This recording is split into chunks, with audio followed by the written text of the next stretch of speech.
Boa tarde a todas, boa tarde a todos, sejam todos bem-vindos a essa nova live, essa nossa troca de ideias, que já está ficando uma rotina. A gente tem conversado pelo menos uma vez por semana sobre vários temas importantes aí, e mais um deles essa semana, ou seja, a continuação daquela live há 2 semanas atrás, que nós começamos a falar do esporte, que vocês que acompanharam, então sempre acompanhando a gente aí, se lembram bem.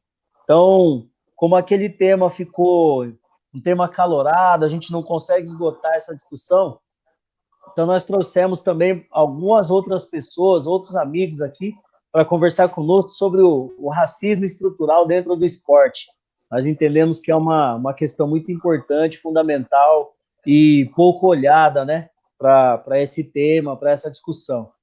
E aí, nessa tarde, também mudamos o horário por um motivo mais do que especial, uma pessoa mais do que especial, então nós estamos fazendo, deixando de fazer durante a semana, geralmente nós temos feito as lives para fazer agora no sábado à tarde, porque era muito importante nessa continuação da live que eu pudesse contar com a presença de um amigo de infância, né?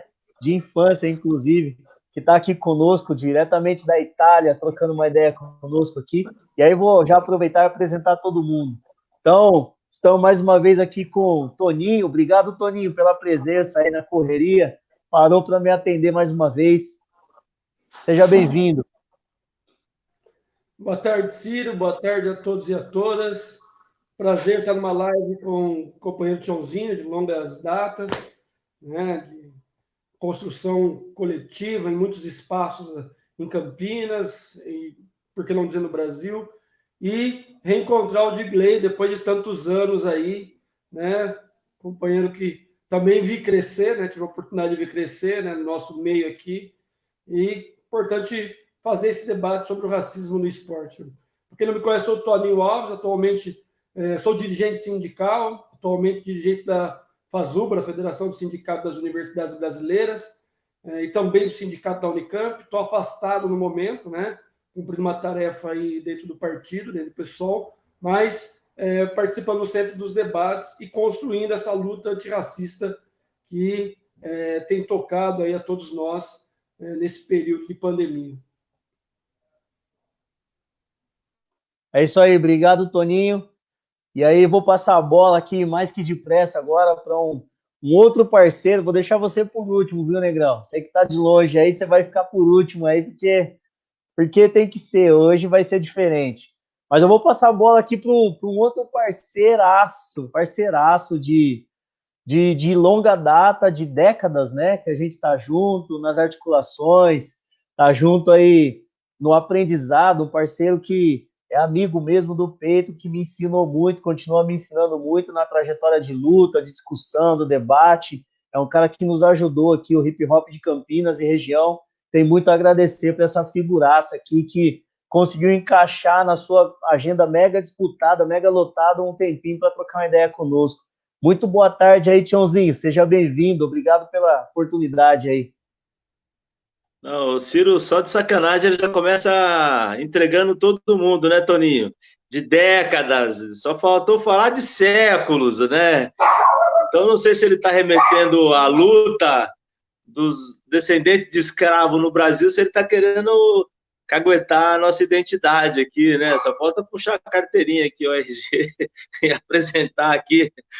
Mas, olha, sempre bom encontrar com os amigos, né? O Toninho, muita caminhada, conheço a família toda, dormi algumas noites aí na casa da família na Costa e Silva, né, o Diclei, o Ciro, pô, é sempre um prazer poder falar com vocês, né? Eu sempre tive uns problemas aí, às vezes a gente lembrava aqui, eu estava falando com o Ciro dos bailes aí na Costa e Silva, né? E o pessoal do Costa e Silva era muito ciumento, então sempre dava uma confusão ali e tal. Já que é para entregar, já estou começando a conversa entregando, entendeu? Mas é sempre um prazer aqui poder falar com vocês aqui. Tá muito legal bater esse papo, rever os amigos e contar um pouco de história que as nossas vidas têm muitas semelhanças, né? Muitas histórias comuns, né? Às vezes só muda de endereço, de posição geográfica no planeta, mas a nossa história geralmente se repete, como diria o o Marx, né? Muitas vezes como tragédia. E nós estamos aqui sobrevivendo no inferno, como diz o Racionais MCs, né? Mas vamos lá, vamos bater um papo aqui. Acho que vai ser muito legal essa próxima. É isso aí, é isso aí. Obrigado, Tiãozinho, mais uma vez. Eu não estava querendo entregar a idade, estava dizendo que nós já temos uma caminhada juntos, pô, nada disso. Longe de mim querer falar sobre esses longos e longos anos de idade aí. Olha, eu entregando de novo. Mas vamos lá, aqui, ó. E aí, Tiãozinho, só para você ver como vocês três estão na mesma situação, não tem nem mais nem menos. Eu estou aqui com outro convidado, assim, esse, poxa, não tem nem o que falar, cara. Isso aqui é de muito tempo mesmo, muito, muito, muito tempo, que é amigaço de brincadeira de criança na praça e de muitas outras histórias de famílias juntas e tal. E aí, Marcelo, Gilgley, meu amigão, como é que você tá, Negrão? Vindo da Itália diretamente para trocar uma ideia com nós. Boa tarde daqui, boa noite daí, seja Coisa bem-vindo. boa. Muito obrigado. Boa tarde a todos aí no Brasil, para todos vocês. Obrigado pela oportunidade de estar conversando com você, meu amigo. Tanto tempo que a gente não se vê, hein? Pô, faz tanto lembrar de coisas boas da nossa época de infância, brigas, bate-bola. Nossa, tem muita coisa. Passa agora um cinema na nossa vida, um cinema na nossa mente, cara. Tudo coisa positiva, coisas gostosas que a gente viveu junto, né? Mas, graças a Deus, estamos todos bem aqui na Itália. Vou apresentar, porque muitas às vezes não me conhecem, vocês sim, mas algumas pessoas não me conhecem. Sou cura da Vila Miguel Vicente Cura e me chamo Gilgley Marcelo Damião. Sou o primeiro atleta negro a disputar jogos pela Itália. Sou o primeiro atleta a participar da seleção italiana de basquete. Hoje, eu, com graças a Deus, virei o embaixador do esporte aqui na Itália, onde eu moro agora, quase 2 anos junto com a minha esposa. Então, o esporte me deu muitas oportunidades, abriu muitas portas para mim, né? E graças a muitos amigos também que me ajudaram também, meus familiares, amigos me ajudaram, me incentivaram quando era aquele molequinho magrelo, que na cedinha bater aquela bola, né? E hoje aqui sou um homem crescido, com uma história bem bacana para contar para vocês. Muito obrigado por essa oportunidade aí. Vamos bater esse papo gostoso que a gente vai se conhecendo através do programa aí, tá bom? É isso aí, é isso aí. Muitas histórias para contar, muita coisa para a gente trocar uma ideia aqui.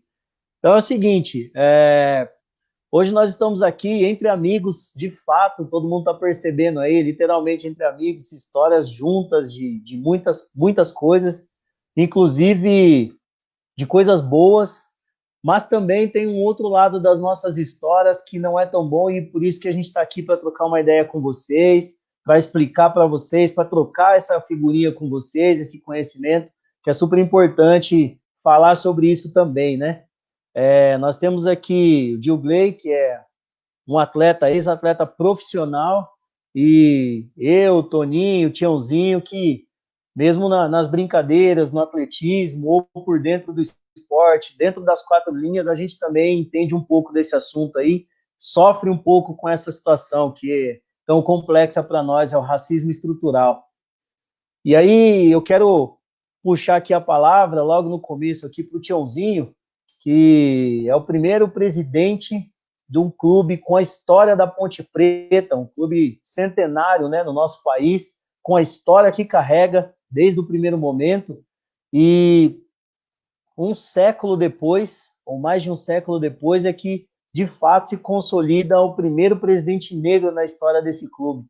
Isso não é pouca coisa, não é simplesmente uma questão simbólica, isso é um extrato do racismo, o racismo que o país nos coloca, né, nos condiciona. E eu queria ouvir de você, Tiãozinho, que já passou pelo parlamento, já tem uma bagagem, uma experiência nessas discussões aí nas atividades, no ativismo do movimento negro. Como que tem sido essa experiência da sua história até agora e como que você está vivendo tudo isso aí? Fala um pouco para a gente, por favor. Olha,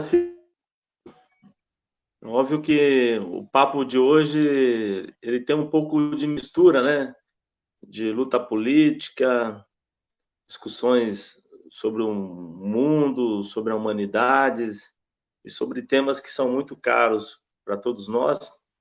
Mas, de qualquer maneira, o fato de estarmos aqui entre amigos, pessoas que têm experiências de vida e que conseguiram sair de um ambiente extremamente hostil do ponto de vista da perspectiva, né, para a nossa juventude, e poder estar hoje numa condição de, entre outras coisas, estarmos aqui debatendo, né, falando sobre projetos, sobre expectativas, sobre cenários futuros, né?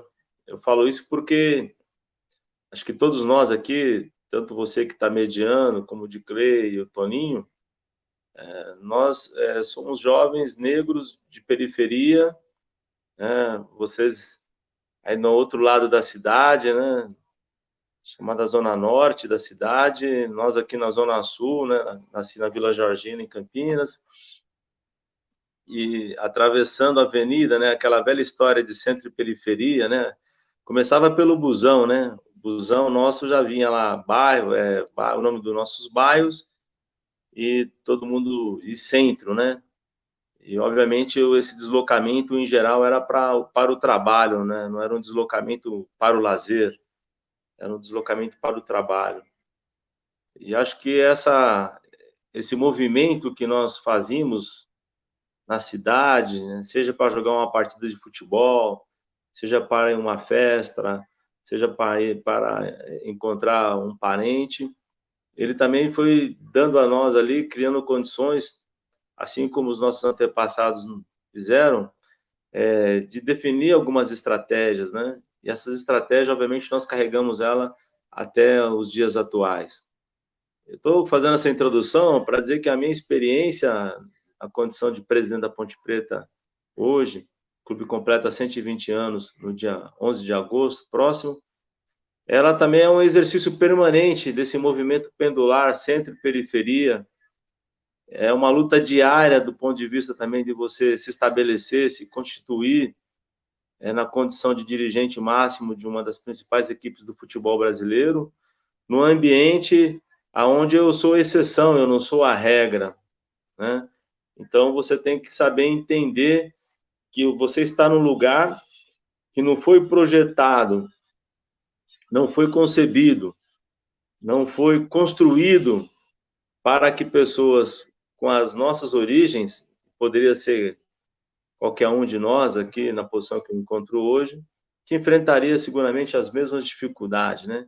Então começa pela pessoa que te recebe na recepção, começa pela pessoa que serve o cafezinho, começa pela secretária que organiza as reuniões, porque, em geral, e a gente sabe disso, porque nós vivemos isso, nós sentimos a nossa pele, nós sabemos como é que é a dor do racismo, você percebe no ato, na atitude, no olhar, quando as pessoas ficam em dúvida de perguntar, tipo assim, o que esse cara está fazendo nessa reunião aqui? Será que ele está na reunião certa?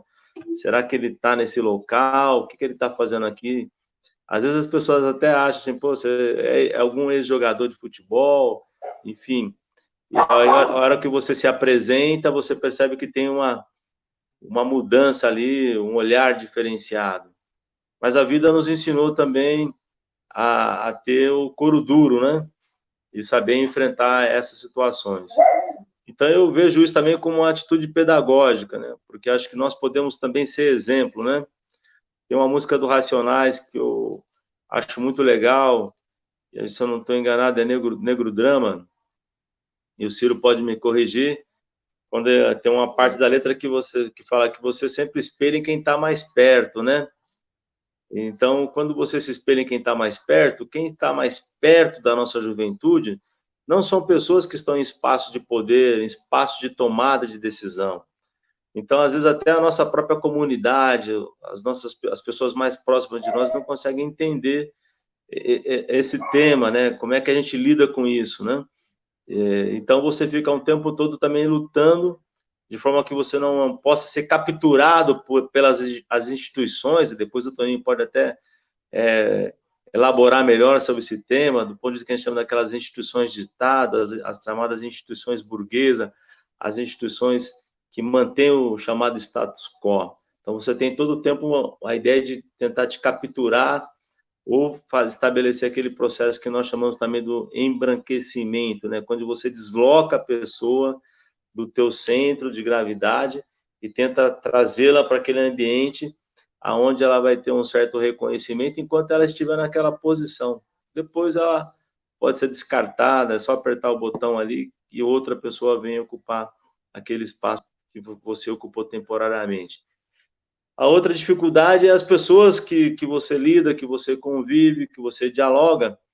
Muitas vezes elas entendem que você deveria ter as mesmas posturas, os mesmos comportamentos, os mesmos lugares, os mesmos espaços, né? O mesmo tempo de atenção que você dedicava, e muitas vezes você, quando é trazido, guindado para um ambiente de tomada de decisão, também te coloca num outro nível de comportamento, não que você abra mão das suas identidades, mas você tem que ficar o tempo todo ali, né, andando no fio da navalha, né, sem perder o teu rumo, sem perder a perspectiva, sem deixar de esquecer de onde você veio, qual a tua origem, qual a tua história.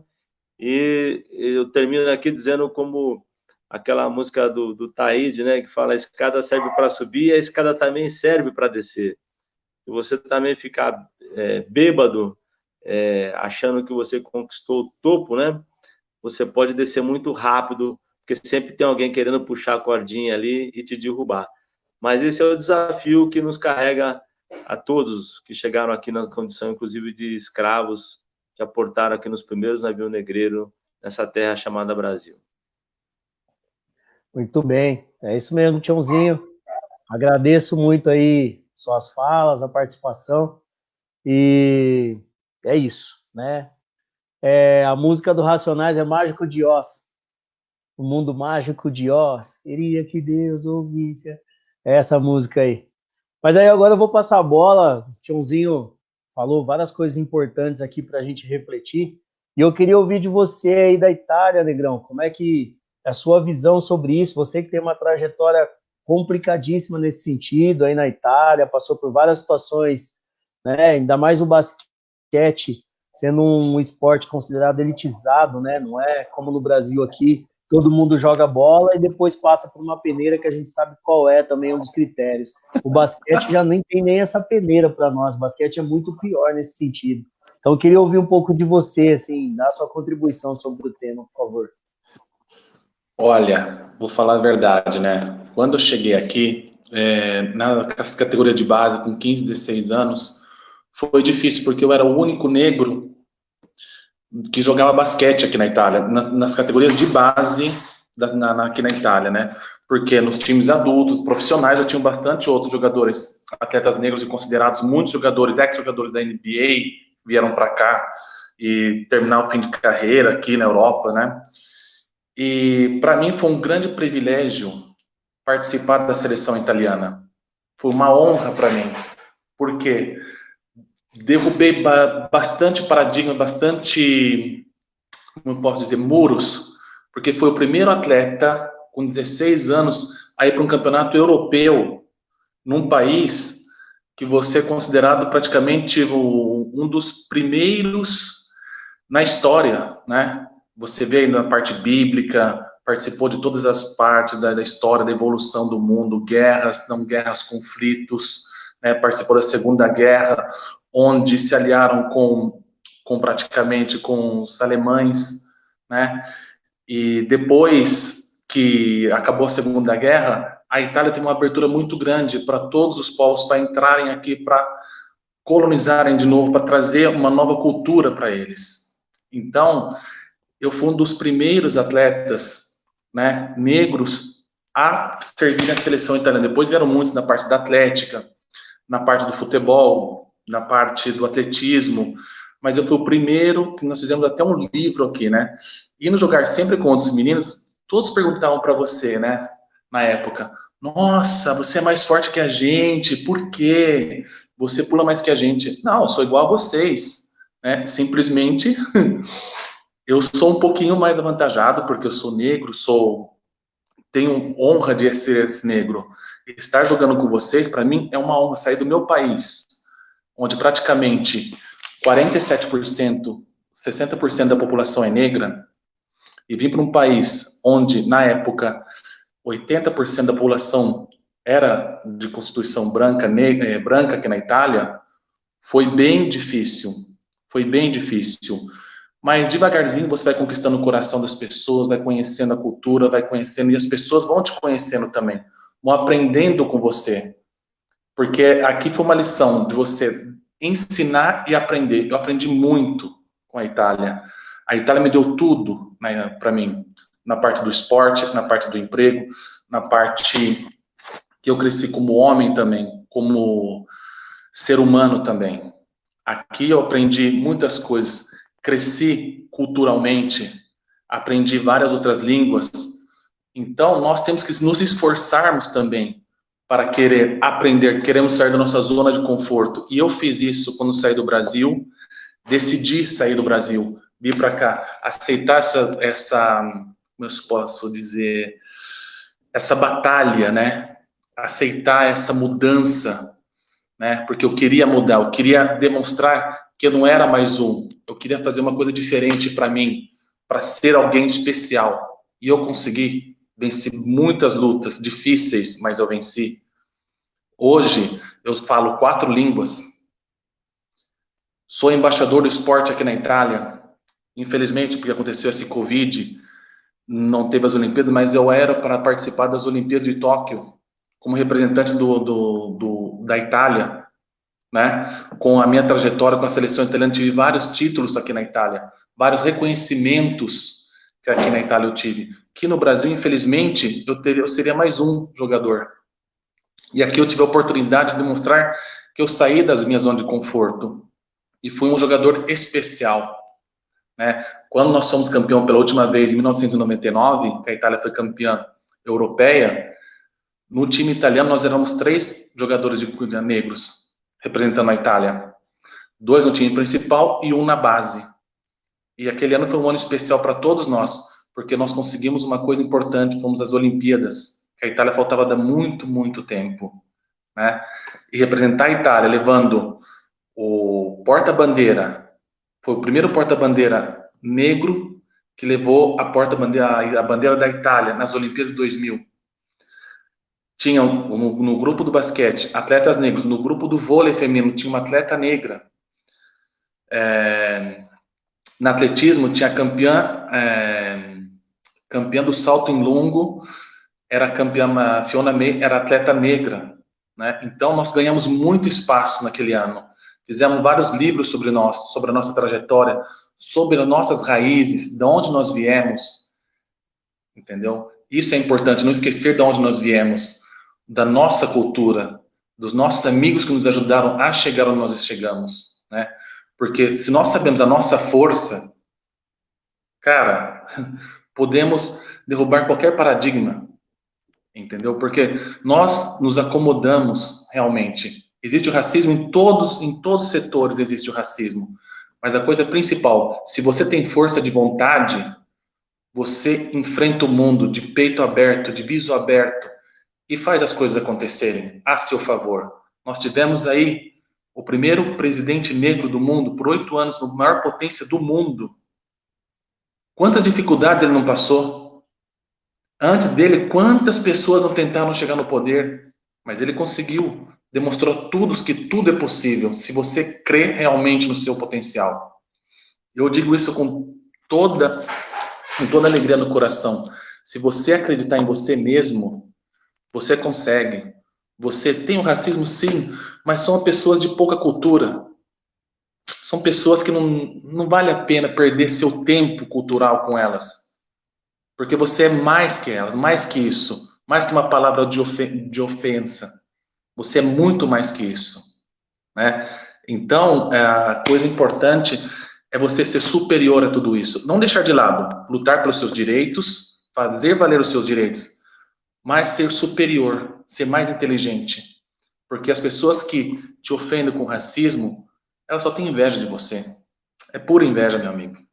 Entendeu? Então, esse é o que eu penso dessa forma de racismo, que é uma parte de inveja das pessoas, né?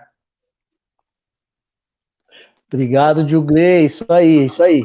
É uma visão diferente de alguém que viveu uma experiência diferente, né? Desde a da infância, adolescência, sair do país e passar por toda essa trajetória que você colocou para nós aqui. Agradecido mesmo aí mais uma vez pelas suas palavras aí. E aí vamos trocando uma ideia. Toninho, pode ser contigo agora? Podemos te ouvir um pouquinho?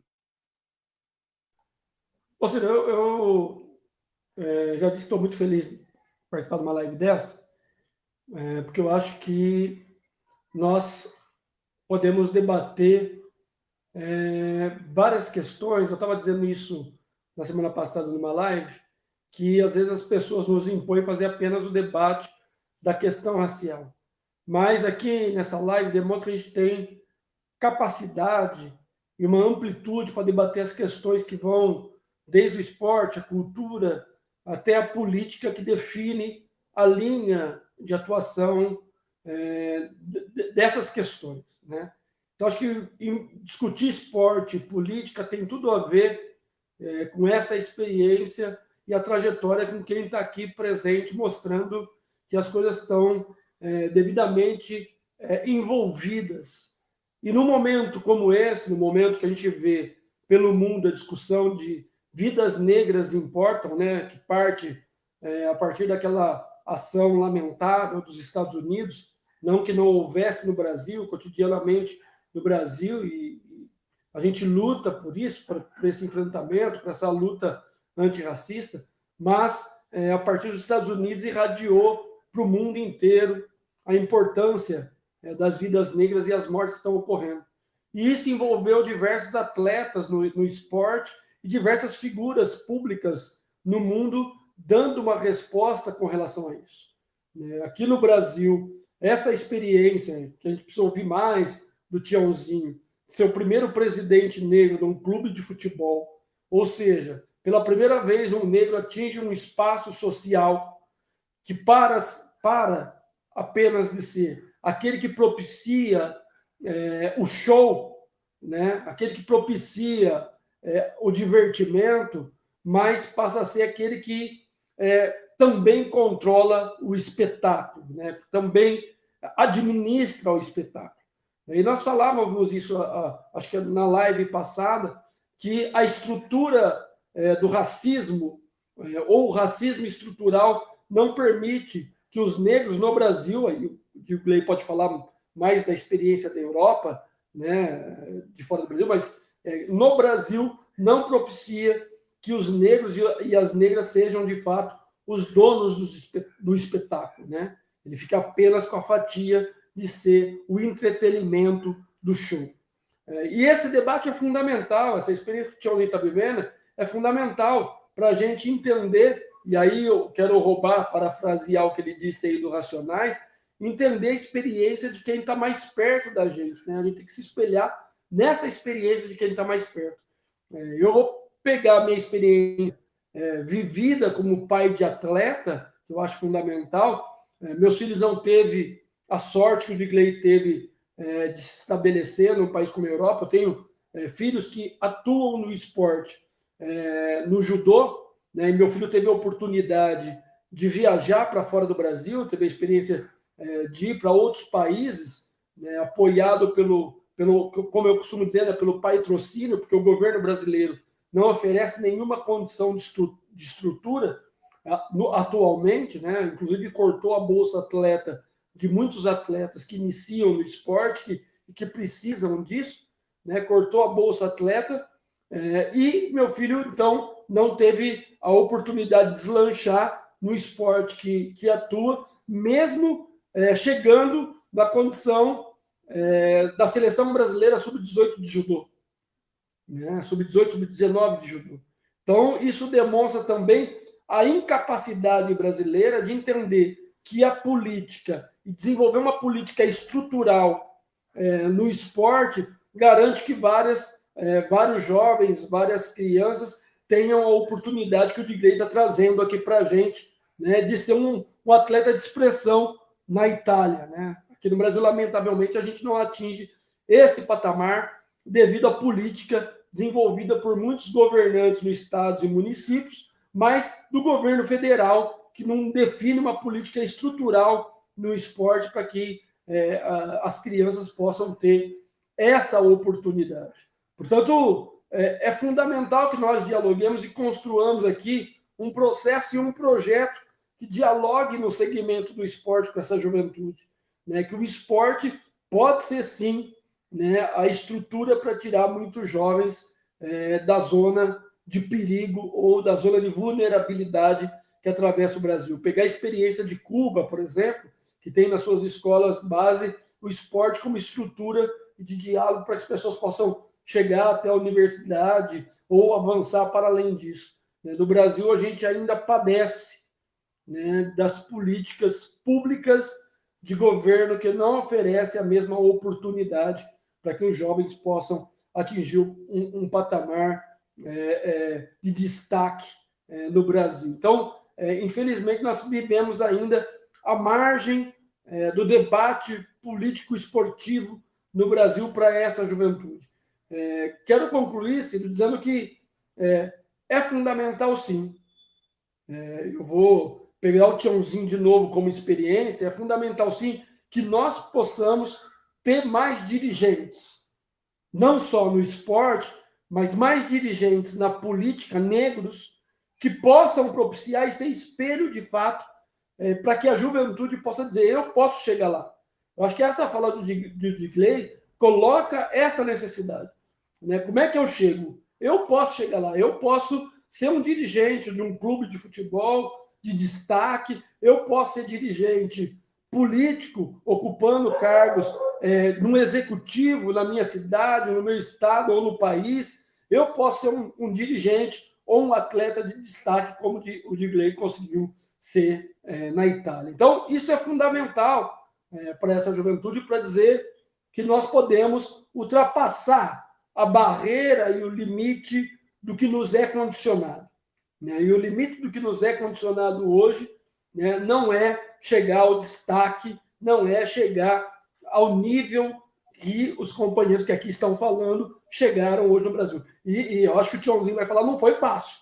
Né? Chegar onde chegou nem o Digley, não foi fácil. Teve que meter o pé na porta. Mas essa é a nossa tarefa nessa conjuntura. Obrigado aí, Toninho, mais uma vez pela importante contribuição. Aliás, agradeço aos três pelas visões de experiências, de pontos de vista diferentes que culminam com o tema aqui com a gente e trouxeram bastante coisa importante. E aí eu queria colocar uma questão aqui para vocês pensarem, para a gente dialogar um pouco, assim, né? O racismo estrutural é um plano muito bem executado aqui no Brasil. E pelas classes ou pessoas que dominam os mecanismos e estruturas racistas, né? Então é um plano muito bem executado e tem quem o execute, quem faça a coisa acontecer diariamente. Qual a visão de vocês sobre uma atuação política e organizada para combater essas instituições, essa estrutura racista, por exemplo, como as torcidas organizadas dos clubes de futebol demonstraram há pouco tempo aqui no Brasil, né? Depois dessa explosão de manifestações antirracismo no mundo, algumas torcidas organizadas que geralmente nunca discutiam politicamente as suas questões, ou, de fato, a gente via os pretos e as pretas das torcidas organizadas degladiando entre si, em nome do clube, da sua paixão, mas nunca se juntaram para discutir aquilo que é em comum. Porque para a polícia tanto faz se a camiseta é preta e branca, ou verde e branca, ou azul e amarela. Para a polícia o que importa é a abordagem de um preto, de uma preta, que está indo lá fazer arruaça em nome do futebol. Eu, como torcedor de futebol, já passei várias vezes por isso. Então, eu queria que vocês falassem um pouco sobre isso, como que vocês viram isso.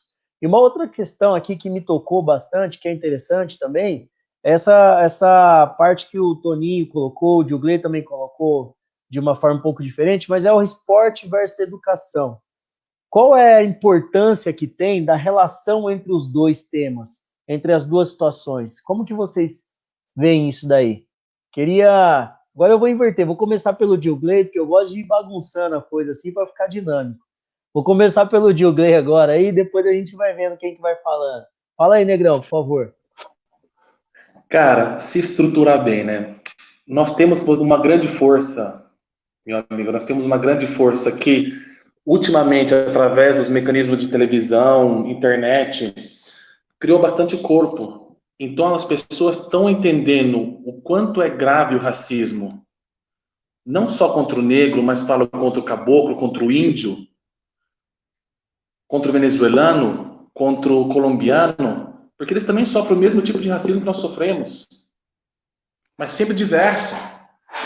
Aqui na Europa também tem o racismo, né, meu amigo? Mas é mais voltado para as pessoas do Marrocos, os marroquinos, né? Porque falam que os marroquinos são preguiçosos, são isso e aquilo. Sempre quando tem um marroquino, faz sempre uma abordagem diferente, entendeu? Faz primeiro neles, depois nos negros. E é sempre assim, a mesma coisa, né, cara?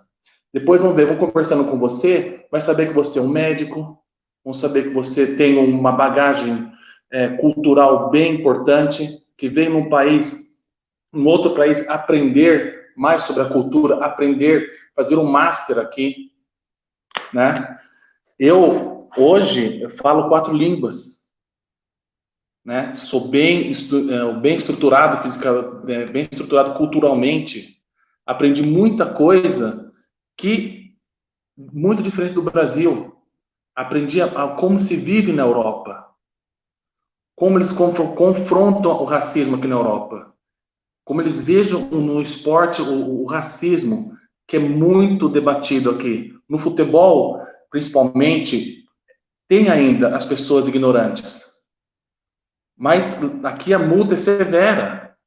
A multa para eles, as pessoas que fazem esse tipo de racismo, é banir dos estádios, é pagar uma multa severa, é pagar na própria pele, sentir na própria pele o que nós sentimos 500 anos atrás, 100 anos atrás, 50 anos atrás, nossos pais, nossos avós sentiram, entendeu?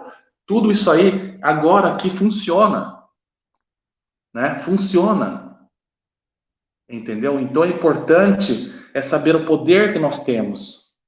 A nossa palavra muda muitas coisas. Nós temos que saber nos unirmos, ir com os políticos corretos, que vão fazer acontecer, vão dar prioridade às pessoas negras. Aqui na Itália, hoje, através do esporte, na seleção italiana de basquete, eu falo mais, tem 5 atletas negros no time principal. Na seleção de vôlei feminina, tem 3 atletas negras. Eu fui espelho para muitas gerações, muitos garotos aqui, que não se importavam com o esporte, não faziam nada, todo mundo queria só futebol, mas todo mundo começou a se importar com os outros esportes. Salto em lungo, ginástica, voleibol, com muitos outros esportes. Porque, viu, ele conseguiu, ele tá lá, ele tá na televisão, por que eu não posso ser como ele? Ele veio de um outro país, veio de um país que está a 12 mil quilômetros nós estamos. Conseguiu estar vencendo, está demonstrando que está conseguindo vencer. E derrubar essa política, essa politicagem, foi difícil naquela época, nos anos 90, nos anos 2000, na virada. Era muito difícil. Mas eu consegui, não só eu consegui, como tantos outros atletas que vieram aqui conseguiram também. Porque nós éramos visados pouco mais que menos que futebol. Primeiro todo mundo olha o futebol, depois olha todos os outros esportes. E através disso, com vitórias, aparecendo na televisão, conversando, falando, explicando o porquê de escolher viver na Itália, ser um cidadão italiano. O porquê eu escolhi isso. Porque me beneficiou, ajudou eu a mudar a minha vida, ajudou a mudar a minha família, ajudou eu ter uma nova mentalidade, me ajudou em todos os requisitos. E hoje no esporte aqui, nós vemos que tem as torcidas organizadas, tudo, mas quando tem algum protesto racismo dentro do campo, muitos jogadores vão embora de futebol. Muitas torcidas não se apresentam. Não dão incentivo ao time porque não compactuam com essa atitude, com os jogadores de negros que representam o time deles. Não compactuam. Não entram. Então, imagina quanto você tem uma torcida como o Milan, que tem 90 mil torcedores, faltando 70 mil torcedores porque não vão no estádio. É um prejuízo enorme. Mas eles fazem isso porque não querem ver esse tipo de coisa. Aqui aconteceu várias situações com o jogador Balotelli, que é muito problemático, mas ele é um que todo dia luta com isso. É um jogador milionário, sim, mas ele luta com isso porque ele quer que o semelhante dele seja igual a ele. Ele teve a oportunidade de ser um grande jogador de futebol, mas ele luta por isso. Todos os dias ele luta, todo dia ele briga com uma pessoa, porque faltam de respeito com ele. Porque fala, você é jogador de futebol, mas você não é inteligente. Sim, ele estudou, é culto. Não é burro, ele é muito culto. Ele faz muitas obras, caridades. Tem um instituto que ele ajuda na África. Uma escola para ensinar as crianças a jogarem futebol, dar alimentação e dar um estudo para eles. Mas ninguém coloca isso, as qualidades que ele faz isso. Colocam só as coisas negativas dele. Comece a colocar as coisas positivas que uma pessoa negra conquistou e faz. E mostre aos outros como incentivar as pessoas a fazerem isso. Terem mais respeito pelo que você faz, pelo que você é. Né? Comecem a fazer isso, de mostrar as coisas, lados positivos. A política tem esse lado. Ela pode ajudar isso. Não mostrar só os defeitos. Ah, não fizeram isso, não fizeram aquilo. Não. Mostre as coisas positivas. Esse atleta conseguiu, essa pessoa conseguiu. Nós podemos mudar, nós podemos dar uma esperança àquela criança de chegar na presidência da República. Nós tivemos a primeira mulher como presidente do Brasil. Pode chegar uma próxima presidente negra no Brasil. Dá uma oportunidade. Ensina ela os caminhos certos que devem correr. A política tem que andar desse lado. Acompanhar o crescimento da população negra. O crescimento não só mostrar as coisas piores que nós temos. Que é morte, assassinato. Ah, foi preso um atleta negro. Não. Mostra as coisas positivas. Olha, esse atleta negro, essa pessoa negra conseguiu, conquistou. Vamos dar mais oportunidades nas faculdades, nas escolas. Vamos dar mais ensino para as comunidades carentes. Vamos levar o ensino porque naquele meio pode sair um Einstein, um Freud, um piloto da NASA. Pode sair uma pessoa importante. Vamos dar essa oportunidade. Vamos conscientizar que a política pode mudar o esporte, pode mudar a vida social, pode mudar tudo. Basta dar a oportunidade certa a todos. Mostrar a todos que podemos fazer isso. E tirar muitas barreiras de preconceito que nós temos, né? Com os policiais, como você falou, muitas vezes você foi no estado, né, Ciro? E sempre a pessoa negra era a primeira a ser revistada. Não, não é mais isso. Tem que mudar essa coisa. Temos que mudar na cabeça das pessoas. Negro é cultura. Negro é cultura. Nós somos muito cultos. Então, isso tem que mudar. Tem que mudar e já. Né? Tem que mudar de imediato. É isso. Concordo com você. Mudar para ontem. E aí essa mudança passa por alguns fatores essenciais, né? Primordiais aí que nós precisamos trocar uma ideia. Eu queria ouvir aí, Toninho, um pouco disso que a gente conversou aí, o Digley coloca. Qual que é a sua visão do que eu perguntei ali? Eu acho que no Brasil nós temos uma imprensa também que não trabalha para certas ações que algumas entidades ou algumas organizações atuam. Toda vez que fala de torcida de futebol no Brasil, o que se mostra na imprensa é o lado do torcedor violento, que tem essa paixão pelo futebol, essa paixão passiva, e que se enfrentam e se degradeiam no campo de futebol. Mas não mostra um lado também organizativo, político, de solidariedade nesse período de pandemia. Muitas torcidas organizadas ou torcidas de futebol têm feito ações de solidariedade, como a torcida da Ponte Preta, como a torcida de outros clubes de futebol pelo Brasil afora. Também tem um histórico de consciência política, até porque torcedor de futebol é um ser político, né, dentro do seu espaço social.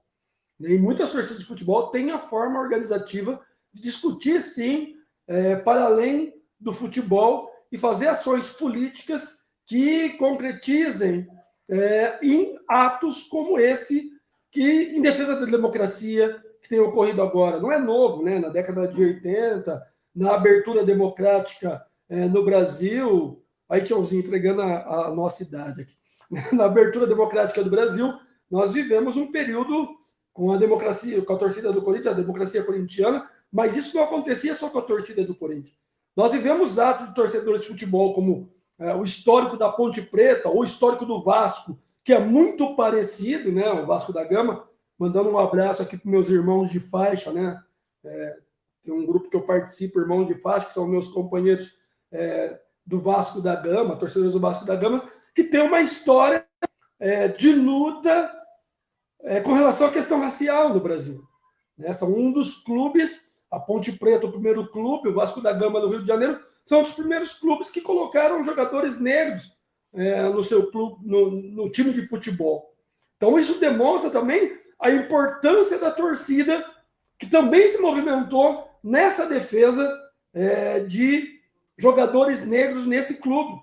A história da torcida da Ponte é muito bonita, né? A história dos torcedores que iam assistir o clube, a Ponte Preta, jogar em outras cidades e eram acusados de se comportarem como macacos no estádio de futebol, que transformou isso, inclusive, no símbolo da torcida da Ponte Preta e do clube de futebol, a macaca. Então, o papel da torcida não é meramente um papel passivo, mas também tem um papel ativo na política brasileira, na política da sua cidade, na política também para além do seu clube. Então, isso é importante a gente relatar.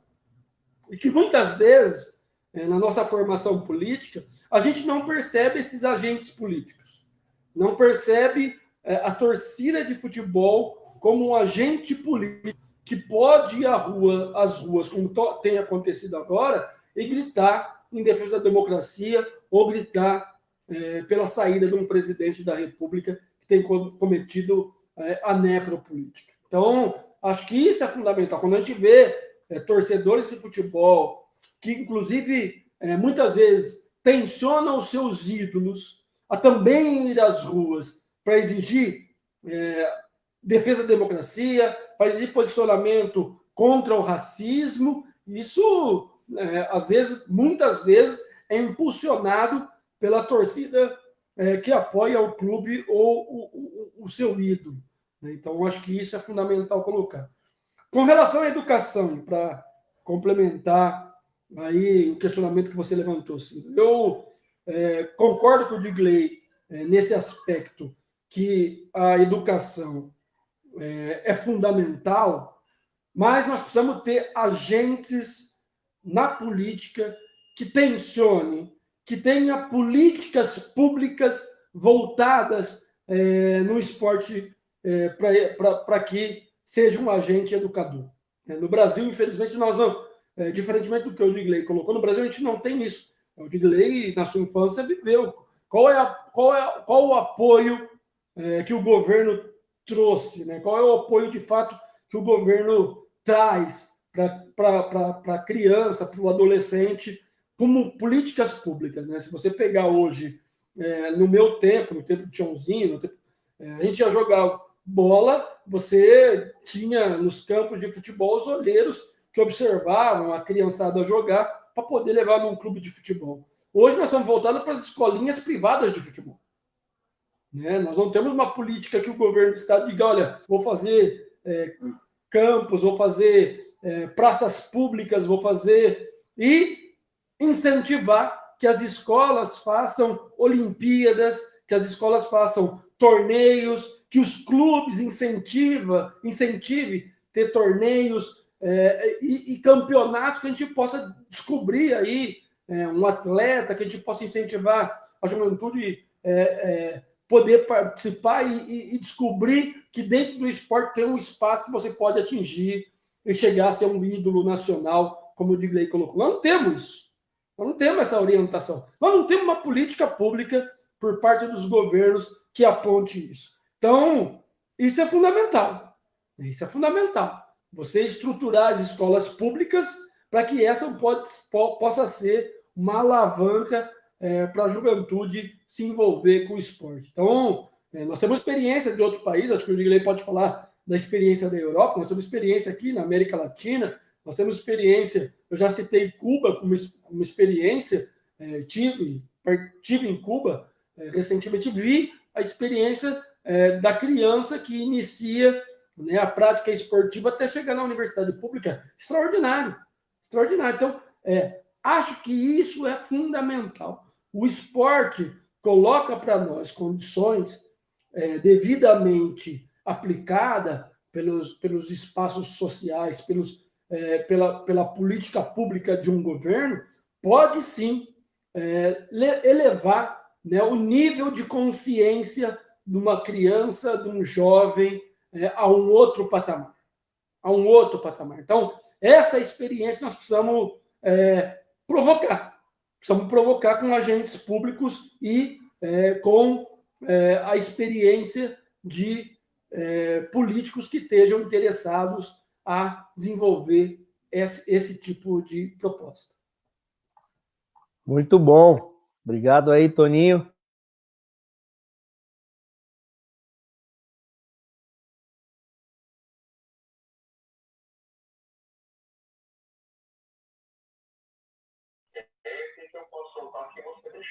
Não.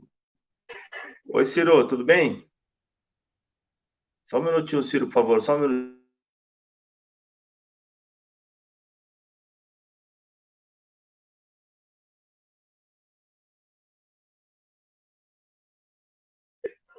Ô, Ciro, desculpa aí.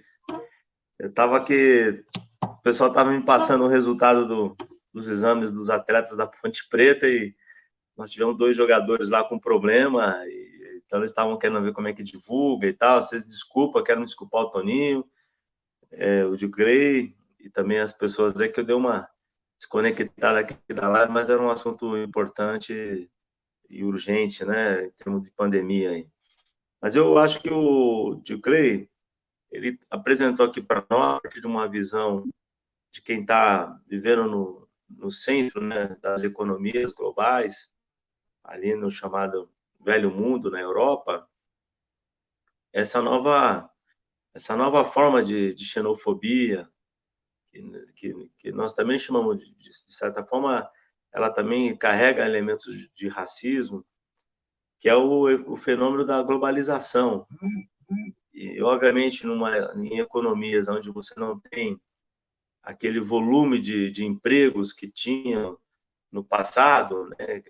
O modelo das fábricas mudaram, as tecnologias. Em alguns países, a população também envelheceu, você teve taxas baixíssimas de natalidade, e, portanto, a mão de obra imigrante, ela passa a ser um fator de perturbação para segmentos, inclusive da classe operária. O Toninho deve até depois ter muito mais elementos de elaboração, de análise sobre esse tema da globalização no mundo do trabalho, porque a gente percebeu, né, Toninho, algumas pautas de sindicatos europeus ali flertando com a xenofobia, né? A ideia de que os empregos dos ingleses para os ingleses, dos italianos para os italianos, dos franceses para os franceses, os alemães para os alemães, perderam um pouco dessa perspectiva de solidariedade de classe também, que acho que é um dos elementos por onde organiza o chamado modelo de desenvolvimento capitalista, né? Que você vai afastando os traços de solidariedade entre os povos, né? Então, o tema da imigração é um tema que perturba o mundo, perturba a Europa, e óbvio que a imigração, dada a proximidade com o norte da África, ela provoca tensões nessas economias centrais que o Digley colocou aqui. É um tema que no Brasil é comum a gente tratar com os nossos irmãos, sobretudo do Nordeste, né, os nordestinos, que vêm tentar melhorar a sua condição de vida, buscar alguma esperança e perspectiva aqui no Sul ou no Sudeste. E o tema da imigração, portanto, também é um tema que perturba. E muitas vezes ele provoca ressentimentos, mesmo no seio da classe operária. Então, acho que essa experiência é importante para a gente entender os efeitos da globalização e os efeitos do racismo dentro da globalização, como bem apontava o nosso querido Milton Santos, né? E, portanto, como sonhava Milton Santos, e nós que somos inspirados nele, acreditando que um outro mundo é possível. E se um outro mundo é possível, aí a política também é algo que foi colocado aqui, ela passa a ser um fator, ou no caso de alguns que estão sendo tratados de forma privilegiada pelo chamado status quo, pela forma como as sociedades estão compostas hoje. Então, você tem um elemento daqueles que se utilizam da política e que negam a política e que negam o direito à participação política para as camadas mais populares. Ao negar o direito à participação política e ao tentar nos convencer que nós temos que ficar fora da política, nós deixamos de utilizar a política como um instrumento de transformação. E é esse instrumento que vai permitir, como o Dioclei colocou, que um país como os Estados Unidos, onde 11% da população se declara afro-americana, consegue eleger um presidente da República, né? Barack Obama. E um país como nós temos 56% da população afrodescendente, as pessoas não conseguem entender porque a gente não consegue ter o mesmo peso, a mesma representação política, a mesma capacidade de tomar decisão. Por quê? Porque parcelas importantes da população negra e dos operários brasileiros, dos homens e das mulheres, durante muito tempo foram anestesiados com essa ideia de que a política é algo que não deve ser praticado pelas pessoas de bem. Deixa as políticas para os homens brancos, para as pessoas que têm dinheiro, eles cuidam da política e nós cuidamos do trabalho. E essa ideologia acabou nos afastando do debate principal, da luta por direitos e, portanto, da luta por espaços no sem decisão. E, obviamente, isso reflete nas políticas públicas. É isso que o Dioclei colocou e o Toninho colocou também. De um lado, o Dioclei comentando as políticas públicas na Europa, os seus êxitos, os seus sucessos, os seus avanços, os instrumentos que o Estado utiliza, inclusive, para combater aqueles que praticam atos de racismo, a compreensão que a torcida tem, olha, se vocês estão tratando o Balotelli desse jeito, eu não vou para o campo, não vai ter renda, não vai ter torcida, portanto, os acionistas do Milan vão ficar incomodados, vão tentar ter uma outra postura e uma outra relação com esse tema. No Brasil, por outro lado, a ausência de políticas públicas faz com que nós nos afastemos ainda mais, deixando ainda mais afastada a perspectiva de ter no esporte um elemento de inclusão social e de mobilidade econômica também, porque aqueles atletas que se destacam nos seus esportes acabam, em certa medida, tendo uma condição econômica um pouco mais favorável, ainda que quando conseguem atravessar do outro lado da avenida, né, ele tem que olhar para trás ali e ver os seus irmãos, seus parentes, seus primos, porque ele passa também a ser uma referência para a sua família. E volto de novo aqui com Racionais, como a gente se espelha em quem está mais perto. Então, ele passa a ser um fator de diferenciação, e isso também é uma coisa que é pesada, às vezes, para uma pessoa que não teve uma condição de ter uma educação adequada, né, no teu processo de formação, sequer às vezes teve que escolher se ia ser jogador ou se ia estudar, e muitas vezes teve que interromper os seus estudos para poder praticar ou desenvolver uma determinada atividade esportiva. Esse atleta, de repente, está carregando a família toda em torno de si. Então, às vezes, até muito perverso a cobrança que nós fazemos a eles em função da carga, do lastro econômico, inclusive, que eles passam a exercer sobre suas famílias. Então, eu penso que a ausência de políticas públicas, por um lado, faz com que o Brasil tenha um caminho mais longo a percorrer do que aqueles que a Europa já experimentou, inclusive do ponto de políticas públicas, inclusive políticas públicas de ações afirmativas. O que seria do Lewis Hamilton se não tivesse uma política de ação afirmativa, inclusive na equipe que ele trabalha, que ele dirige hoje, né? Eu sou fãzaço do Hamilton, né? Mas o Hamilton é derivado de uma política pública também, de uma política de ação afirmativa, né? Que permitiu que ele pudesse ser hoje exemplo de piloto de Fórmula 1 no espaço em que ele é o único piloto. Esses dias atrás, numa equipe norte-americana também de automobilístico, um piloto negro foi extremamente hostilizado e recebeu toda a solidariedade dos outros pilotos que não são negros, mas que se solidarizaram com ele. Eu reputo a isso aos acontecimentos de Minneapolis, onde o George Floyd foi assassinado, criou todo aquele ambiente político, uma luta que começou pelos negros e de repente ela adquiriu um caráter de luta antirracista, e nós vimos ali jovens brancos, mulheres inclusive, na linha de frente, né, segurando a polícia, fazendo aquele chamado cordão de isolamento ou escudo de proteção para que mais jovens negros não fossem assassinados pelas polícias nos Estados Unidos nos últimos dias. Então, acho que esses são fatos também que devem ser motivo também de comemoração, na medida em que nós podemos dizer, nesse momento, né, lembrando aqui Malcolm X, que nós, nesse momento, não estamos mais por nossa própria conta, que era o que o Malcolm X falava, nós estamos por nossa própria conta. Quando nós temos jovens, negros, brancos, índios, todos lutando contra o racismo, nós podemos dizer que nós não estamos pela nossa própria conta, pelo menos nesse momento. Esperamos que por um longo período, né, Oxalá nos proteja. Eu quero também aqui, pegando um ganchinho, Toninho e o Diego, na questão das torcidas. Né? O Toninho lembrou bem que não é a primeira vez que as torcidas se manifestam no Brasil. É que no Brasil, torcida organizada, futebol, religião, não se discute. Então, a torcida torce e o sindicato faz grandes trabalhadores, o padre reza, o professor dá aula, então fragmenta a sociedade em que cada um deveria ocupar o seu papel como se fosse uma grande linha de produção no modelo clássico fordista, né? Cada célula produz uma peça, ou põe um parafuso, outro faz controle de qualidade, o cara cuida do escritório, da folha de pagamento, e isso não conversa. Então, tem uma certa verticalidade na organização do trabalho, cabe o sindicato dar aquela centralidade, dar aquela noção de conjunto, de classe, de pertencimento, de projeto, para que os trabalhadores possam buscar, inclusive, melhores condições de trabalho e de sustento. Então, Toninho lembrou bem aqui das experiências na luta pelas dietas, mas, Toninho, a gente poderia lembrar também quantos estados brasileiros as torcidas tomaram posição na campanha de 89 pela primeira eleição para presidente do Brasil.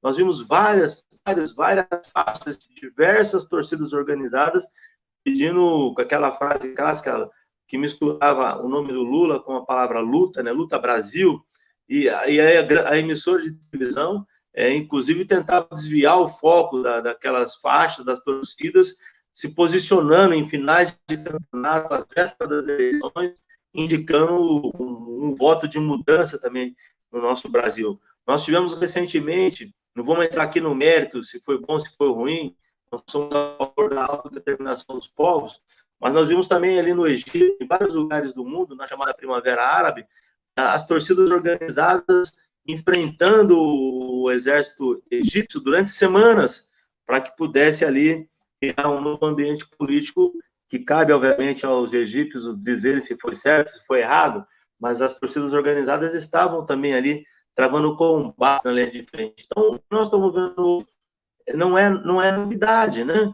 Nós tivemos também, em períodos duros da ditadura, torcidas organizadas fazendo atos simbólicos no 1º de maio, quando era proibido fazer manifestação, você organizava algumas partidas de futebol para que pudesse ter ali um momento de reflexão. Nós vimos isso também na África do Sul, com o CNA do Mandela, quando eles não tinham o direito a fazer reuniões e organizar em razão do apartheid, os campos de futebol eram um espaço para que os líderes pudessem ali, enquanto se jogava uma partida, pudessem organizar as palavras de ordem, preparar as manifestações. Isso também envolvia as torcidas organizadas. Portanto, para muita gente é novo. Pode ser que nós, como o Ciro nos entregou no começo aqui da conversa, né? Como as nossas décadas de vida de militância já nos colocou em situações também muito agradáveis do ponto de vista do embate político, e os nossos cabelos brancos aqui fazem com que a gente possa colocar esses pontos da história. E, por último, eu acho que a questão também que o Gilclay colocou é que preciso ter uma agenda comum. Qual que é a agenda comum, né? Eu acho que a gente tem 3 elementos aqui que podem ser fatores de uma agenda comum, que dialogam com o tema do racismo, que dialogam com o tema do combate ao fascismo, à intolerância, ao preconceito, que é o tema que nos organiza aqui, nos dá perspectiva de vida, que é um tema dele, é o tema da educação. A educação, como o Toninho colocou, educação que trabalha com o tema do esporte, vendo aí algumas experiências, que ele próprio fez referência à educação em Cuba, em outros países, onde o esporte é parte integrada. Hoje nós sequer temos aulas de educação física nas escolas. É uma tristeza quando você passa em frente às escolas públicas. A maioria não tem professor de educação física, não tem aula de escola de educação física. Eu lembro quando eu estudava no Júlio Mesquita, lá na Vila Georgina, era um barato você colocar o tênis branco no pé quando tinha dinheiro, né, para comprar toda aquela roupa branca, camisa, calça, tênis, e você sair de casa para fazer as aulas de educação física, fazer as competições, e ali mesmo nas escolas, né, tinha a torcida da classe A, da série B, da classe C, do primeiro ano, do segundo ano, porque o esporte é competição, né? Eu creio que é um atleta vitorioso, sabe que também se não tiver competição, se não tiver luta, se não tiver torcida, se não tiver gente torcendo para um lado para o outro, muitas vezes o jogador não se mobiliza, né? Ele não entra no jogo, perde o foco, ele tem que sentir também o grito da arquibancada, porque isso ajuda. Então, acho que o tema da educação é um tema que articula, que dá para a gente construir uma pauta comum. O tema da violência policial, né? Porque nós não podemos assistir um jovem negro ser assassinado a cada 23 minutos no nosso país, né? Não é possível isso, é um genocídio. Então, acho que é um tema que ajuda também a gente montar uma pauta comum, do ponto de vista que as pessoas possam se manifestar em relação a essa questão. Até o Pelé, que foi duramente criticado, se manifestou recentemente em relação a esses últimos acontecimentos. E, por último, penso que o tema da democracia, né? Porque sem democracia, sem liberdade, sem você poder expressar a sua opinião, as suas ideias, não há como você dizer que vive num ambiente democrático se você limitar a democracia a comparecer a uma sessão eleitoral a cada 4 anos ou a cada 2 anos. É preciso uma democracia mais ativa, mais participativa, em que o sujeito, o voto não seja o único limite ou o fim em si mesmo, né? É preciso ter outras possibilidades do cidadão participar ativamente dos processos de decisão, sobretudo da sua cidade, aonde ele vive. De novo, aonde está mais perto, aonde ele sabe onde está o buraco na rua, onde está o esgoto correndo, onde está a criança sem escola, aonde está faltando médico no posto de saúde, onde está faltando moradia. Então, de novo, acho que esse espaço mais horizontal, mais circular, de uma democracia direta e representativa, acho que é um elemento muito importante para a gente pensar a forma de tentando, com isso, gradativamente, eliminando o que a gente do chamado do racismo estrutural. Muito bem, Tião. Obrigado aí. Muito boas suas colocações. Gostei muito. Obrigado a todos vocês. Infelizmente, a hora vai se adiantando, né? A gente vai trocando uma ideia aqui, a coisa quando começa a esquentar, já vai dando quase que aquele horário de ir embora. E eu sei que o horário do Gilclay está extremamente apertado, mas antes de você ir embora, eu queria só abrir só para uma rodada, assim, rapidinha, que você falasse sobre uma coisa que eu acho que é muito importante. Eu não queria perder a oportunidade de a gente trocar uma ideia sobre isso hoje. É rapidinho, assim, ó. O Pode racismo falar. é muito sutil. Ele atua silencioso, porém cotidiano, né? Ele cotidianamente vai corroendo tudo aquilo que a gente constrói, tudo aquilo que a gente pensa, vai correndo tudo à volta de nós, negras e negros. Bem, pensando nisso, eu queria que vocês falassem, aí começo pelo Gilclay, já porque já ele tem que partir, queria que vocês falassem sobre perspectiva. Então, uma perspectiva para a juventude negra, relacionada a um projeto de futuro que combate o racismo, que dê condições para essa juventude alçar melhores situações para a sua vida. Então, vamos pensar nessa questão do racismo que puxa a gente para baixo, mas a gente tem que pensar alguma coisa para essa juventude que está aí. Afinal de contas, a gente está sempre lutando, discutindo, construindo perspectiva, pensando no futuro, né? Então, eu queria ouvir de vocês aí. Por favor, Diogley, sobre isso. Cara, Ciro, eu acho que a nova geração tem muitos exemplos citados, visivos, livros, muitos, mas muitos, muitos, muitos. Primeira coisa, você tem que sair da sua zona de conforto. Se você quer mudar a sua vida, você tem que sair da sua zona de conforto. Ah, mas o negro no Brasil tem 3% de bolsa de estudo. Não, você tem que lutar, ir às ruas, falar, se organizar, se estruturar melhor, falar, não, vamos aumentar essas bolsas, porque se hoje são 3, amanhã vai ser 10. Mas tem que sair da zona de conforto. Você tem que querer mudar a tua vida. Se todo mundo põe na sua cabeça, ah, você não pode fazer isso, você vai ficar com aquilo ali. Eu não posso fazer, mas outros fazem por mim. Deixa para lá ou deixa para amanhã. Não, faça acontecer. Faça de imediato, mude as suas atitudes.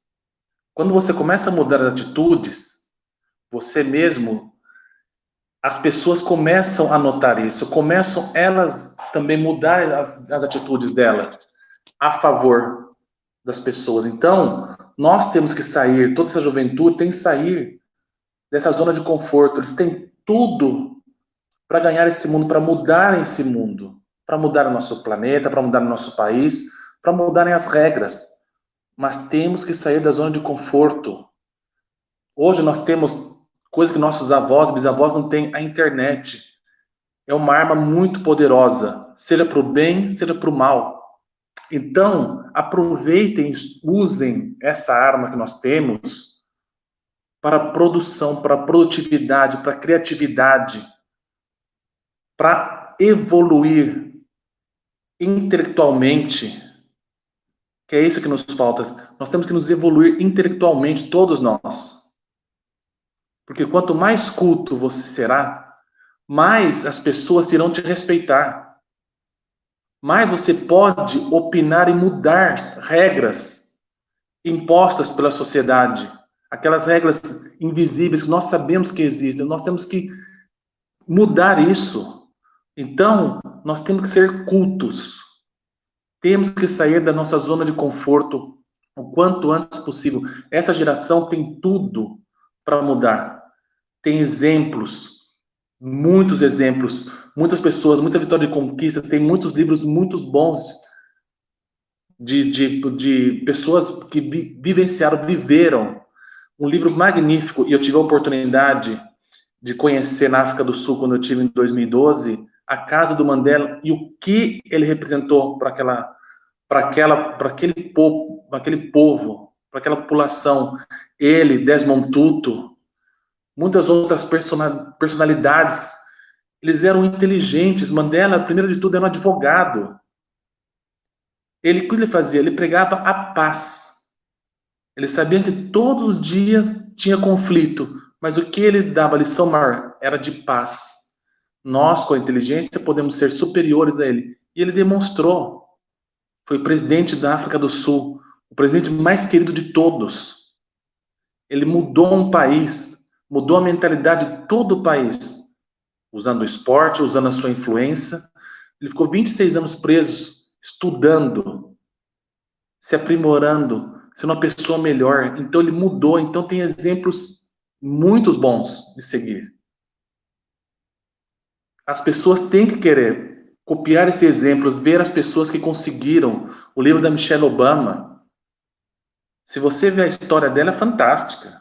Se você ler a história dela, é fantástica. Como ela conheceu o marido dela, que o marido dela, praticamente o senhor Obama, era secretário dela. E era secretário num estudo de advocacia muito importante. E ele era secretário dela. Aprendiz na época, né? Estava começando. E ela o quê? Ensinou ele. Instruiu ele culturalmente. Então, essa geração tem muito, muito, muito que aprender. Tem muitas coisas importantes que eles podem aprender com esses exemplos aí. Importantes, né? E temos vários outros exemplos no nosso país. Joaquim Barbosa. Temos outros que posso citar aqui. Então, eles têm que se informar, têm que buscar conhecimento, porque conhecimento é a melhor arma para combater o racismo. O conhecimento é a melhor arma para combater qualquer tipo de racismo. Seja ele intelectual, seja ele visível, seja ele invisível. É a melhor forma você usar a sua inteligência. Querer mudar, querer sair da sua zona de conforto. Essa é a coisa principal. É isso, Negrão. Obrigado aí pela contribuição. Tião, obrigado a você. Posso pedir para você dar a palavra aí?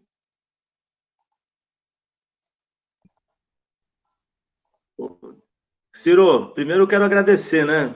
Agradecer, poder bater um papo com vocês aqui nessa tarde um pouco fria, né? O de Clay aí de camisa, bem a pampa, né, cara? Parece que ele tá no Rio de Janeiro.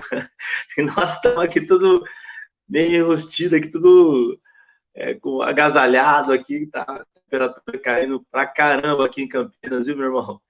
E isso, mas a conversa foi muito calorosa, muito legal, eu gostei muito, espero que vocês, as pessoas que estão acompanhando, tenham curtido. Estou à disposição aí, quando vocês quiserem bater um papo, trocar uma ideia, no que puder, podem contar comigo. Eu acho que o Clay colocou uma questão que os atletas, os esportistas, de uma forma geral, precisam ter foco, objetividade, ter meta, resultado, e não podem... a vida não tem videotape, né? Uma bola que passa, ela não volta mais, né? Perdeu, ela não volta mais.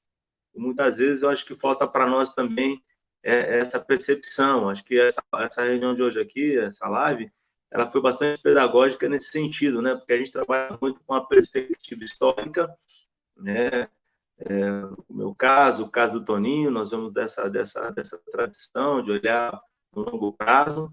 Agora eu estou tendo que lidar também com o curto prazo, com o imediato, com o resultado. O planejamento que você faz para o ano inteiro pode ir por água abaixo, dependendo de um resultado de uma partida. Acho que foi isso, as lições que o de Clay nos trouxe aqui, né, cara? Essa ideia de nos tirar da zona de conforto, mas ao mesmo tempo dizendo que, ó, temos que ter caminhos a percorrer e usar os instrumentos da tecnologia, mostrando que a nossa trajetória, sobretudo das próximas gerações, os jovens que estão nos acompanhando, é uma trajetória muito mais favorável para travar o combate, apesar de todas as dificuldades, do que dos nossos antepassados que chegaram aqui no Navio Negreiro, que a África era um lugar distante e que, portanto, tinham que se aquilombar, porque não havia uma perspectiva de voltar para o território africano. Em outros países, tentou-se experiências importantes através do pan-africanismo, a ideia de que era possível reunir finanças, economia e voltar para a África, e hoje a África está nas nossas mãos, né? Na tela do nosso computador, do nosso celular, nós podemos falar com o mundo, como estamos falando hoje aqui com o de Clay, lá na Itália. Então, acho que essas tecnologias podem ser também instrumentos importantes, mas elas não substituem também a luta direta, o contato, a mobilização, a organização, e, portanto, eu quero agradecer e finalizo aqui. A gente vai viajando quando vai conversando, né? E essa ideia da gente batalhar o tempo todo, como falava Milan Kundera, né? Que é a batalha da memória contra o esquecimento. A gente não pode esquecer da caminhada, daqueles que batalharam muito para a gente poder chegar até aqui, e muitas vezes a gente acaba tomando decisões sem olhar para trás, né? Aquilo que foi feito, aqueles que pavimentaram o caminho, aqueles que abriram as primeiras picadas, as primeiras trilhas, as primeiras estradas para fugir até os quilombos. E termino aqui porque, se eu não falar de Bob Marley aqui, não é o Tiozinho que está falando, né? Então, acho que finalizo aqui dizendo que o Bob Marley já falava, né, que a pior forma de escravidão é a escravidão mental. Eu espero que nós possamos ter ajudado nessa tarde fria de sábado, as pessoas também, humildemente aqui com a nossa contribuição, a se libertarem da escravidão mental. Forte abraço aí a todos e felicidades. Obrigado, Tião. Obrigado aí. Toninho, Vou passar rapidamente a bola para você aí, para a gente conseguir fazer um fechamento aí daqui a pouco. Vamos lá. Que resposta, hein? Fazer fechamento com duas feras aí. Não, eu quero, dentro da lógica que você perguntou, da perspectiva, eu estou convencido que a nossa tarefa é justamente pavimentar um processo para essa juventude que vem vindo com a sua pulsação, com a sua pungência, com a sua energia de enfrentamento. Né? Eu vou citar um exemplo aqui que não me sai da memória. Nós vivemos aqui no Brasil, não sei se chegou na Europa, se o Silvio Digley teve informações disso, que foi o movimento pelo rolezinhos no shopping, que parecia uma bobagem, mas a juventude de periferia negra querendo ocupar uns espaços sociais que não era permitido, né? E se transformou num movimento que a gente deu pouca atenção no processo de a periferia estar descendo as ruas e ocupando o asfalto, né? Só passando rapidamente, a gente sabe que o shopping center não é um espaço da população negra de periferia e que muitas vezes é perseguida quando ocupa esse espaço social. Então, acho que esse movimento demonstra que as pessoas também se deslocam e não estão no estágio de permanência e inércia. As pessoas estão se mobilizando, como estão se mobilizando agora no Brasil, em defesa da democracia. E aí eu concordo muito com o que o Digley falou. Eu acho que no mundo globalizado, informação é tudo. Nós precisamos, de fato, criar formas, e o Tião citou o Milton Santos, né? O Milton Santos dizia isso, inclusive, para quem puder assistir no seu documentário Por uma Outra Globalização, ele dizia que nós precisamos aprender a utilizar os instrumentos que a burguesia produz e despeja, né? Quando despeja o seu excedente, né? Nós vamos saber utilizar isso a nosso favor. Né? E a gente está aprendendo a utilizar a nosso favor. Né? Fazer uma live como essa, com o Digley do outro lado do oceano, não é qualquer coisa. Ou filmar a violência do Estado contra a população negra, não é qualquer coisa. Então a gente está aprendendo a utilizar essa ferramenta. Mas isso não basta, eu concordo com o Digley. Precisamos fazer leituras de outros autores. Né? Nelson Mandela, que ele citou aqui, Steve Biko, que pouca gente conhece, Steve Biko, né? Frantz Fanon. Nós vamos fazer essas leituras. E os nossos clássicos brasileiros, né? O próprio Milton Santos, que eu citei aqui, o Silvio de Almeida, o Henrique Cunha Júnior, né? a companheira Djamila Rodrigues. Então, é fundamental que nós despejemos também essa construção dos nossos autores negros e negras que têm produzido muito no último período. Né? Produzido temas que a gente precisa beber da fonte para poder organizar a nossa movimentação nos campos, nas quadras, nas ruas e nas periferias. Então, eu estou convencido que esse é o momento. E a minha expectativa é poder estruturar um processo e, mais uma vez, como o Tião fez, como o Digley fez, meter o pé na porta. Né? Eu estou tentando meter o pé na porta e discutir a política de Campinas numa perspectiva negra. Né? O Tião meteu o pé na porta e virou presidente de um clube importante no Brasil, não um clube qualquer. Né? A Ponte Preta é um clube reconhecido nacionalmente e internacionalmente. Né? Então, acho que esses exemplos, né, nos levam a dizer para a juventude que é possível. É possível, sim, a gente diminuir a desigualdade social que a gente atravessa no país. É possível, sim, a gente ocupar cargos e funções num país racista como o Brasil, né, de espaços decisórios, mesmo que isso ainda leve algum tempo. Então, quero agradecer, Ciro, mais uma vez o convite, dizer que eu estou muito feliz de reencontrar aí os companheiros, né, o Digley, que eu vi crescer, o Tiãozinho, que como o Ciro falou, né, militamos junto, ombro a ombro, né, e vamos continuar militando, espero, e construir uma nova perspectiva de mundo, uma nova perspectiva de país. Muito obrigado aí.